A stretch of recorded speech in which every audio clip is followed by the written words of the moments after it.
又到3點啦，又嚟到利豐廣場呢邊，今日又過嚟食下我最愛嘅章魚丸。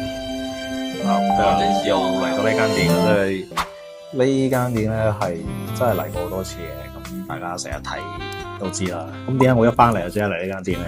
事關咧，我喺琴日呢個時候，我食呢一份一模一樣嘅嘢，即係就係一杯飲料，再加一個章魚燒咧，即係呢兩份嘢啊！嗱，呢度咧，你第一次過嚟買咧10蚊雞都唔使啊，第一次嚇收單。咁第二次嘅話咧就20蚊雞都有找啦。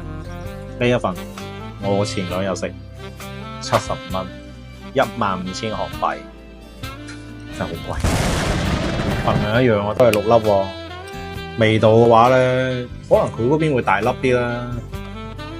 同埋用嗰啲就會有條章魚咁樣露出嚟啦。但我覺得真係我可以食3份喎呢度。